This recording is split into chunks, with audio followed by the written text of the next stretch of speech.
వచ్చింది, మాట్లాడే హక్కు వచ్చింది. ఆ హక్కు మేము నెరవేర్చుకునే బాధ్యత మాది. మేడం మాకు ఎటువంటిదో మాకు తెలుసు, చిన్నప్పటి నుంచి చూసాం. మేడం మాటలు పెట్టి మేము ఎదిగాం అనుకుని మేము అనుకుంటున్నాం. అప్పుడు మాకు హిందీ కూడా సరిగ్గా అక్షరం రాయడే, లేకపోతే ఎగిరి కూర్చోబెట్టి పక్కన నిల్చుకోబెట్టి ఆ అక్షరం ఇలా రాయాలమ్మా, ఆ లెటర్ లాగా బదిలితే మా చేతులు అవుతుంది. హిందీ లెటర్స్ ఇలాగే చదవాలి, ఈ విధంగానే చదవాలి, ఇలాగుంటే ఈ లెటర్ వస్తుందని చెప్పి మాకు పక్కన కూర్చోబెట్టుకొని ఆ టైంలో మాకు లెటర్స్ నేర్పించింది మేడం. లేని మేడం ఆవిడ మీద మీరు ఇలాగంత దౌర్జన్యంగా వెళ్తారంటే మేము ఒప్పుకుంటామా? మేము ముందరికి వేస్తామని చెప్పేసి 2000 మందితో అని చెప్పి మేము రెడీగా వస్తాం. మేము మూలపేట హై స్కూల్ నుంచి మారుతాం. కాకినాడ జిల్లా యూ కొత్తూరు మండలం మూలపేట హై స్కూల్ నుంచి మేము ముందుకు వచ్చి మాట్లాడతామని మనస్ఫూర్తిగా చెప్తున్నాం. మేడం ఎటువంటి అన్యాయం జరిగినా, ఎంత పెద్ద వ్యక్తి అయినా అతన్ని ముందుకు వచ్చి మాట్లాడే పరిస్థితి పౌర హక్కు మా దగ్గర ఉంది, మానవ హక్కు కూడా మా దగ్గర ఉంది. వచ్చి మాట్లాడే పౌరు సత్తా మా జనం మా వెనకాల ఉన్నారు. నువ్వు వచ్చి మాట్లాడతామని చెప్పేసి మీ అందరికి ముందుగా మనవి చేస్తున్నాం.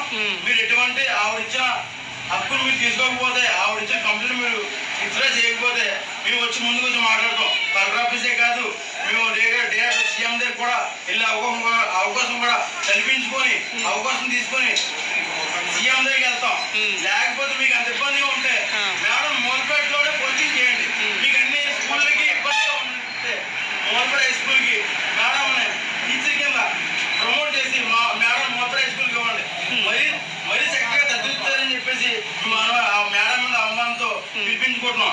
మీకు నచ్చకపోతే మేడం మాకు ఎప్పటి నుంచో మీ చిన్నప్పటి నుంచి చూసాం కాబట్టి, ఆవిడ నడవడం మాకు తెలుసు కాబట్టి, మమ్మల్ని ఎలా నడిపించింది ఆవిడ మాకు తెలుసు కాబట్టి, లేడీస్ పట్లే కానీ కుర్రోళ్ళ పట్లే కానీ ఎటువంటి ప్రవర్తనకి వెళ్తాం మాకు తెలుసు కాబట్టి ఆవిడ మా మూలపేయడానికి పంపించాలి. మీరు మాత్రం ఆవిడ మీద ఎటువంటి అవమానం పరిచినా మేము ఒప్పుకోమని చెప్పేసి మా కుర్రోళ్ళందరూ యువ నాయకులు, యువ కుర్రోళ్ళే, యువ నాయకులు అవుతున్నాం. మేము ముందుకు వచ్చి మాట్లాడతాం. Sir PM sir, CM sir, deputy CM sir, మేము వచ్చి మీ ముందుకు వచ్చి మాట్లాడుతున్నారు. మన వ్యక్తులు చాలా మంది మేడంని దూరం పెడదామనుకుంటున్నాం సార్. మేడం సార్ ఆవిడ ప్రవర్తన అన్ని తెలుసు సార్. ఆవిడ వల్ల మీరందరూ మీ కోనసీమ జిల్లా వాళ్ళని కూడా చెప్తున్నాం. కొత్తపల్లి మండలం వాళ్ళు, కాకినాడ జిల్లా వాళ్ళు, ఒకటి గ్రామాలు మాట్లాడుతున్నాం. ఆవిడ మాకు చిన్నప్పుడు మేము చిన్న వయసులోనే తెలియని వయసులో మాకు మేడం అంటే ఈవిడే కావాలి అని మేము ఉద్దేశించినాడు.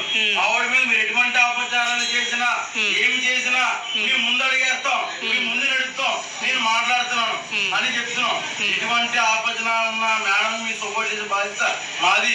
మా మూలపేట గ్రామం ఉంది. లేకపోతే మేడం మాకు 7 సంవత్సరాలు మాకు జీవితకాలం ఇచ్చాడు అయిపోయింది. మేడం మేము బాగా రుణపడి ఉన్నాం. అప్పుడు మేము ఎప్పుడో 6th క్లాస్ లో స్టేట్లు కూడా మాకు ప్రమోట్ చేశారు, ఇచ్చారు, బుక్స్ ఇచ్చారు. ఆ టైంలో నాకు బట్టలు వేసుకోవాలి, బట్టలు కూడా కొంటానని చెప్పేసి మేడం కూడా చెప్పారు. అప్పుడు వైట్ డ్రెస్ ఉండేది, వైట్ డ్రెస్ కొనుక్కునే పరిస్థితి అనమాట. ఇప్పుడు డ్రెస్ వచ్చాయి, గవర్నమెంట్ ఇస్తుంది. అప్పుడు మేడం గారు మాతో పాటు ఉన్న కొంతమందికి, అదే హాస్టల్ చదువుకున్న వాళ్ళకి డ్రెస్సులు కుట్టించారు. అది నాకు తెలుసు.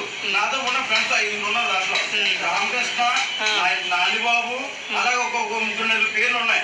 వాళ్ళ పేర్లు నాకు తెలుసు కాబట్టి, మేడం ఎంత వ్యక్తి మంచిదో నాకు తెలుసు కాబట్టి నేను చెప్పగలుగుతున్నాను.